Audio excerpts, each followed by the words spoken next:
9.3.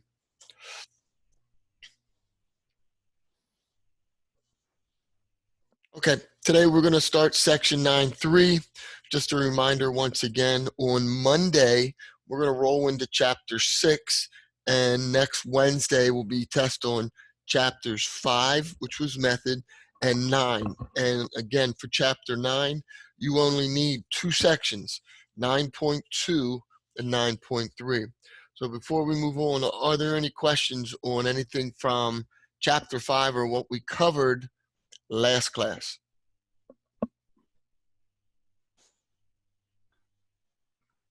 Okay.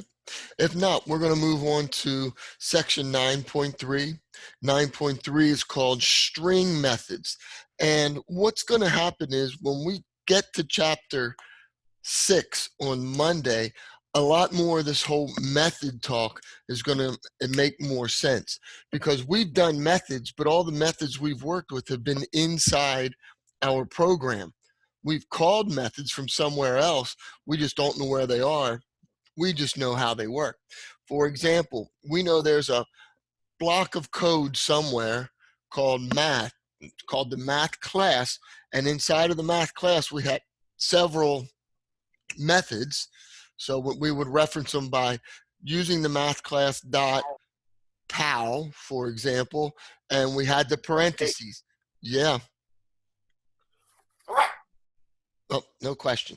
Okay, and we passed over arguments like math.pal2, 5, and then we returned the value and stored it in another variable, simply maybe called num.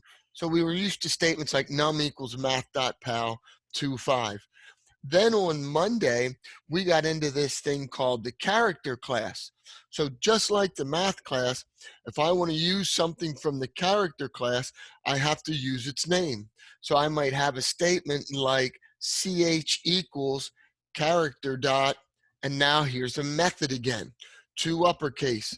It's a block of code written and tucked away. 2 uppercase, and I may have an argument of something like a lowercase a. All right, so we're using classes, and then we can get to the methods inside of the class. Now, the string class is one that way back when we sort of had to do the same thing. We had to call a specific class and work with it that way. Well, string is so popular, so well needed, that it's now included right in Java. So there's a whole bunch of string methods, and if you took 30 seconds and went and Googled Java string class, you would see a whole lot of methods that we can use when we want to work with strings or manipulate strings somehow. Well, you've already seen a couple of them. For example, if I said string is str, you've done length equals str dot length. So we're calling a method, a block of code, who's titled length, that's going to let me take the string and find out how long it is. Now, string is a little different because I use the actual string I want to find the length of out in front of the method name. For math and character, we had to call the class name. Here, I'm calling the actual string I want to use name. And just talk that's going to lead into Monday. String is it's like an object of the class string. Don't worry about that till Monday, but it's a variable of type string from the string class.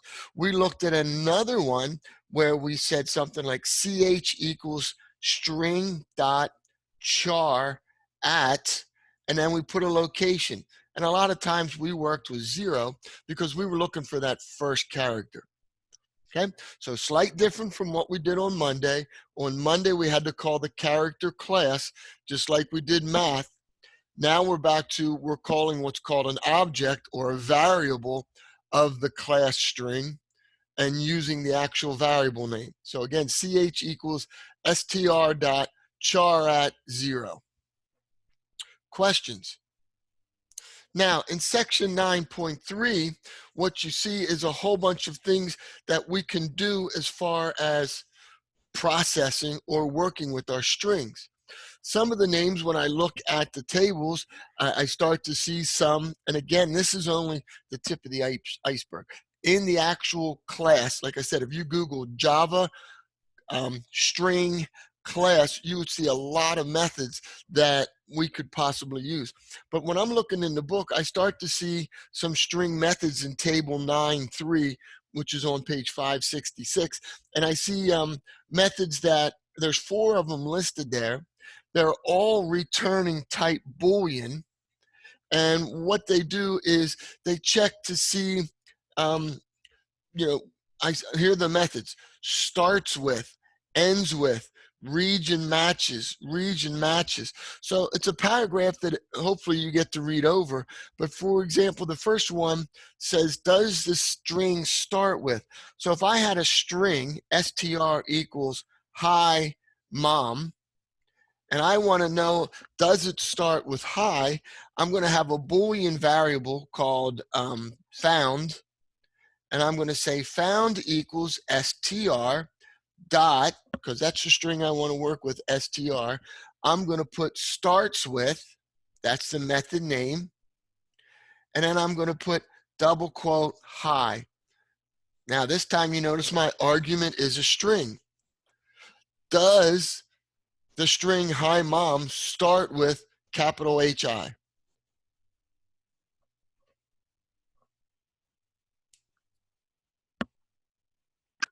Yes. Yes, thank you. Thank you. So you have some methods in that table 9.3 that are going to let me work with it. In table 9.4, we see some more string methods. These are all returning an int value. It's returning a position, and we're going to use index of. So if I did a statement like pos equals, again, I'm going to use my string, which I called hi mom, and I'm going to say index of, and again, you notice the methods still all follow this camel case: lowercase I, ndx, and then capital OF. So let's see, what's the index of? And I'm going to pass in, this time the argument is a character, and I want to know where the M is. So what location is capital M? What value would pos get? Would it be 4? Okay, let's see. Capital H is where? Oh, so in my example, it looks like there's a space before capital H. Is that what you're using? But otherwise, No. So it would be okay. 0, 1, 2, 3. Very good. 3. So pos, we get the value of 3. Capital H is at 0. I is at 1. Space is at 2. Capital M is at 3.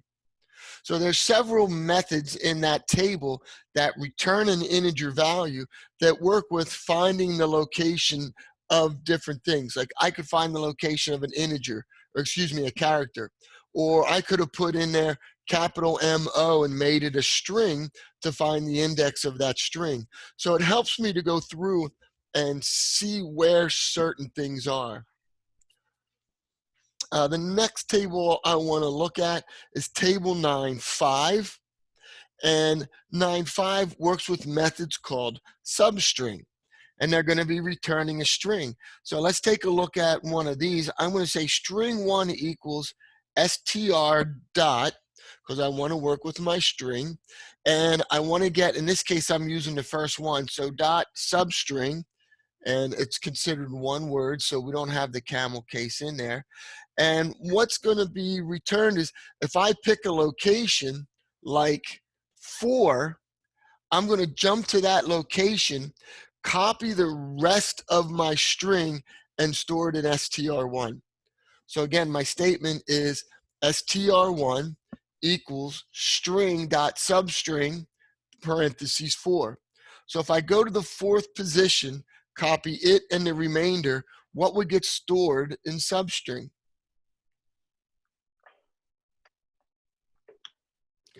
Uh, 0, 1, 2, 0, 1, 2, 3, 4. What would get stored in substring?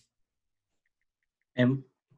0, 1, 2, 3, 4. Looks like I'm going to start at the O in mom. So OM. So it's going to return the string OM. What did we say the position was here? 3. And up here we said true. Okay, so some more methods that we can use to manipulate working with strings. Now, there are some other methods, and I'm now looking at table 9.6. I'm looking at table 9.6 on page 576, and I have a couple of methods, and one I like is called replace. And I have a string replace char, whatever the old character was, with a new character. So let's see, what if I took my original string and I'm going to, the return type is a string. So string1 equals str dot, and this time I'm using the method replace. Okay, and what am I going to replace? Well, let's see. What's my old character I'd like to replace? Let's say O. So I'm going to go lowercase o, and I'm going to replace that lowercase o with a U. So my line now is string1 equals str dot replace the character O with the character U. So my arguments are single quote O, single quote, the character O, comma, single quote U, single quote. So now what will be stored in string 1? If I'm replacing the O with U, string 1 is now going to have the value of hi. I can hear some of you say it even though you're muted. Ma'am. Right. Hi, mum. You're English. What's that? I said you're from England. Yes. Yes. Hi, Mom. Hi, mum. Hi, mum. Okay. The last table I'm going to mention is table 9.7. And in table 9.7, I'm going to take a method called value of, and I'm going to take it, for example, what if I have the character single quote 6 single quote? That's a character, right? What if I took that character and I wanted to get it and convert it into a string? Well, these methods called value of will be able to allow me. So we know how to convert right now from a string to an integer. For example, I might say num equals, and all of a sudden you're going to go, oh yeah, integer dot parse int, and then we had double quote 6 double quote. Okay, so we were able to take a number, take a string 6, and convert it into a number. Well, what the table does in 9.7 is the reverse. It takes a number and it's going to allow us to turn it into a string. Questions? Now, some of you have read program 9.1, and hopefully one of the methods I talked about today is one of many ways that you can do program 9.1, because in program 9.1 we're doing things like replacing a lowercase a with the number 1. Again, there are so many ways to do 9.1, but one of the ways may just jump out at you today where we could use this replace. Questions? Okay, not a long lesson, and what I'm going to do is get you into a program, and yes or no to groups, or we don't care. How about this? I'm going to try something real quick. I'm going to do a poll, and I want to edit it.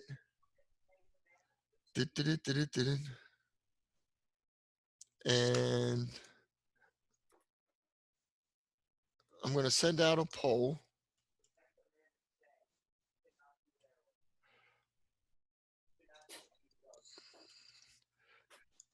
And the question on the poll is going to be, do you like group work? Because I'm kind of curious. And the answers are either yes or no. So I created a poll. I'm coming back in here and I'm going to send it out. So you all should get a poll right now. Did you get a poll that popped up? Yeah. I did. Yeah. Yes. Okay. And can you see the results? No. Even though No. there's, okay. So there's 12 people in here. 10 have voted. So somebody left their computer. Amy, you're not able to see it or get at it, are you?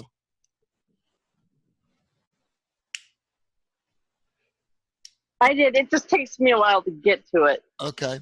So 11 people voted. All right. What do you think the results are of do you like group work? What won? Yes or no? I think yes one. I think yes. Yeah. Yes won, but the actual voting was 6-5. So there's a lot of people that don't like group work. I like it because I think it helps when, one, you can learn from somebody else, and two, I think you get stronger when you teach somebody else because there's always something small you can pick up. But, oh, wait, somebody else voted no. So it came up a tie. I just clicked Come something. on. I clicked Yeah. something. I Group clicked. will be fun in a real world, like like person sitting next to each other and they work together. Yes, that does happen a lot. Can you see the results? Did it pop up? No, it didn't pop up on my screen yet. Okay. I thought I hit something that says share results. So now I'm going to hit stop sharing results. Okay. So I get the feel that not everybody likes to work in groups. So I won't be putting you in groups every day, but with that, I can do, what can I do? I can't. Okay. So anyhow, here's what we're going to do for today. I want you to go to page 605. And on 605, I want you to do just what is on 605. There's more to it on 606, but we didn't learn about classes yet, so don't go there. So on page 65, it says, imagine you are developing a software package for Amazon that requires users to enter their own passwords. Your software requires that user passwords meet the following criteria. The password should be at least 6 characters long. So it sounds to me like I'm going to, and talk to me here. If I'm writing this program, I'm going to input a password, right? I'm going to take that as a yes. The next thing I'm going to do is check the length.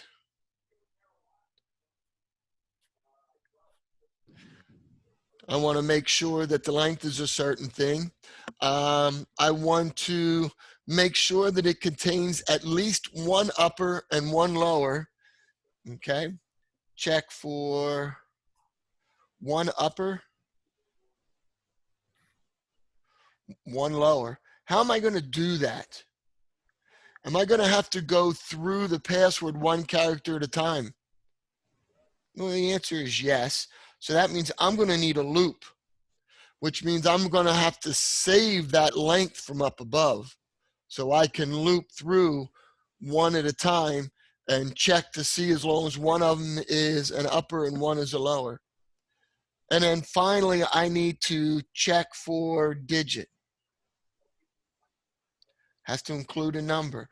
Well, it sounds like I might be able to do that, those things in my loop, the upper, the lower, and the digit.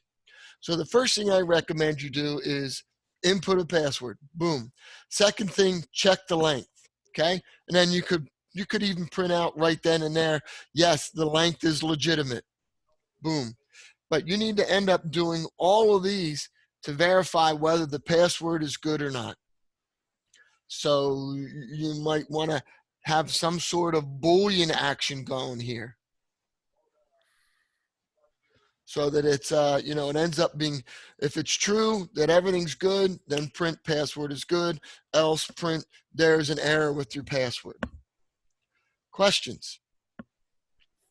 All right, I know you don't like it, but I'm gonna put you in breakout rooms of size 3. And off you go. Okay, let me know if you have questions.